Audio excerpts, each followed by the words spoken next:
ఆది కావ్యం రామాయణం. వాల్మీకి మహర్షి నారదమునిని అడిగిన ప్రశ్నలతో మొదలైంది రామాయణం. అసలెవరి వాల్మీకి? వాల్మీకి మహర్షి రామాయణం రాయడానికి ఎలా అర్హత పొందాడు? నిజానికి వాల్మీకి అసలు పేరు అగ్నిశర్మ. పూర్వం సుమతి కౌశకి అనే దంపతులు ఉండేవారు. వారి సంతానమే అగ్నిశర్మ. వారుండే రాజ్యంలో కరువు రావడంతో అడవిలో ఒక కుటీరం నిర్మించుకుని ఉండేవారు. వీరు బ్రాహ్మణులు. అడవిలో దొరికే కందమూలాలు, పండ్లు తింటూ వీళ్ళు జీవనం గడిపేవారు. తండ్రి అగ్నిశర్మకు వేదం నేర్పించేవాడు. కానీ అగ్నిశర్మకు వేదం అంతగా అబ్బలేదు. అగ్నిశర్మ అదే అడవిలో ఉండి దారి దొంగలతో స్నేహం చేసేవాడు. వారితో పాటు దొంగతనాలు చేసేవాడు. అగ్నిశర్మ అదృష్టం వల్ల ఒకరోజు అటుగా వెళ్తున్న ఋషులను చూశాడు. వారి దగ్గర ఉన్నవి దోచుకుందామని వెళ్ళాడు అగ్నిశర్మ. మీ దగ్గర ఉన్నవి ఇచ్చేయండి, లేదంటే చంపేస్తా అన్నాడు అగ్నిశర్మ.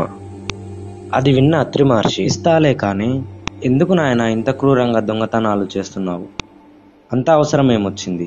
ఆ మాటలకు అగ్నిశర్మ, నా కుటుంబ సభ్యులను పోషించుకోవడానికని బదులిచ్చాడు. అది విన్న మహర్షులు, ఇంత క్రూరంగా ఇన్ని పాపాలు చేసి ఇంత కష్టపడి వారిని పోషిస్తున్నావు కదా, మరి నీ వాళ్ళు, నీ కుటుంబ సభ్యులు నీ పాపంలో ఎంత వాటా తీసుకుంటారు అని అడిగాడు. ఇక్కడే ఉండండి, అడిగి వస్తా అన్నాడు. వెంటనే కుటుంబ సభ్యుల దగ్గరికి వెళ్ళాడు అగ్నిశర్మ. వారితో, నేను దొంగతనం చేస్తున్నా, ఆ సొమ్ముతో మీ అందరినీ పోషిస్తున్నా, నాకు వచ్చే పాపంలో మీరు ఎంత వాటా తీసుకుంటారు అని అడిగాడు అగ్నిశర్మ. అప్పుడు అగ్నిశర్మ తల్లిదండ్రులు, పోషించవలసిన బాధ్యత నీది, ఎలా సంపాదించావు అన్నది మాకు అక్కర్లేదు, పాపకర్మ ఫలితం నీదే.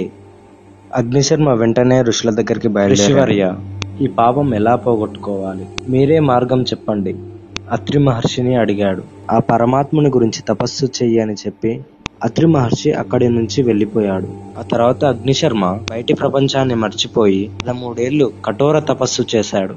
ఆయన చుట్టూ పుట్టలు పెరిగిపోయాయి. 13 ఏళ్ల తరువాత అత్రి మహర్షి పుట్టలో ఉన్న అగ్నిశర్మను చూశాడు. చుట్టూ పుట్టలు పెరిగిపోయినా బయటి ప్రపంచాన్ని పట్టించుకోకుండా వాల్మీకంలో తపస్సు చేస్తున్న ఓ వాల్మీకి, భవిష్యత్తులో అందరూ నిన్ను వాల్మీకి అని కీర్తింతురు, బయటకు రా అని పిలిచాడు అత్రి మహర్షి. అలా అగ్నిశర్మకి వాల్మీకి అని పౌరుషనామం వచ్చింది. తర్వాత కొంతకాలం తపస్సు చేసి శివానుగ్రహం పొందాడు.